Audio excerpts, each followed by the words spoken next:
Cube Radio.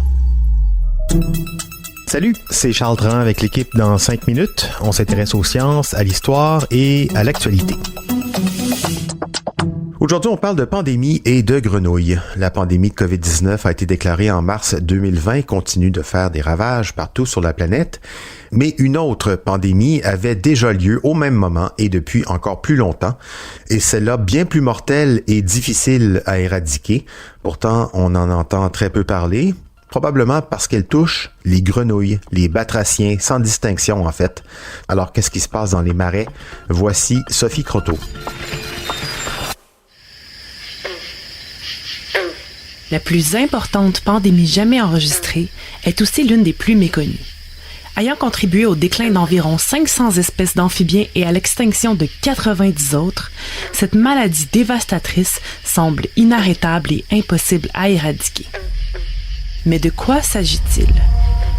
Le champignon Batrachochytrium dendrobatidis, ou BD pour faire court, est un champignon aquatique pathogène causant la chytridiomycose chez les amphibiens comme les grenouilles.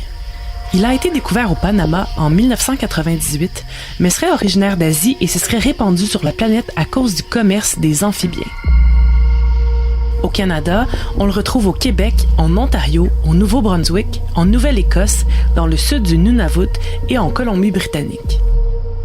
Il s'introduit dans les cellules de la peau des amphibiens qui entrent en contact avec lui dans l'eau où il se trouve sous forme de spore.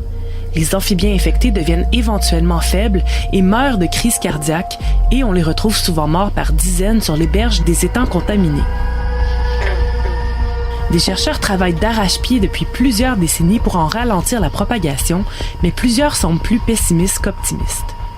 L'éradication du BD semble en effet impossible puisqu'il s'est répandu dans trop d'endroits et chez trop d'espèces animales pour qu'on espère le voir disparaître un jour. Il s'attaque sans distinction aux plus de 8000 espèces d'amphibiens qui le croisent et évolue au gré des infections en créant de nouveaux variants.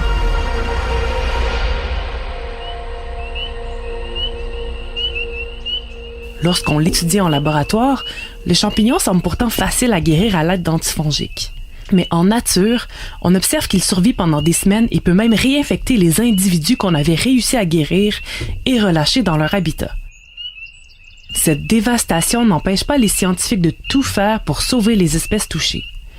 Au cours des années, on a développé des traitements antifongiques, des probiotiques et des vaccins, et on intervient directement dans les habitats en faisant de la reproduction sélective, en ajoutant des microprédateurs dans les zones infestées et en déplaçant les amphibiens non infectés dans des étangs propres.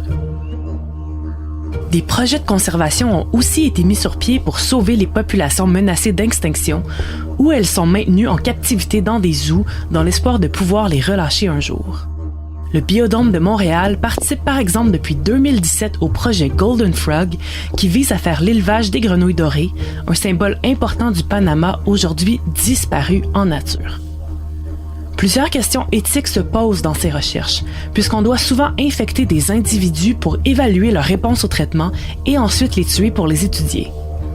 Et comme chez l'humain dans le cas de la COVID-19, on se demande aussi quelles sont les limites de l'acharnement à traiter la maladie, mais aussi comment atténuer la souffrance des amphibiens qui meurent par millions chaque jour du BD.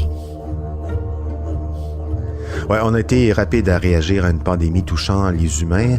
Et c'est dommage, on ne l'a pas été autant pour celle touchant ces amphibiens. Leur disparition des écosystèmes a pour conséquence de multiplier les populations de moustiques et donc d'augmenter le risque de maladies porteuses transmises à l'humain comme la malaria. Merci Sophie Croteau, c'était en 5 minutes.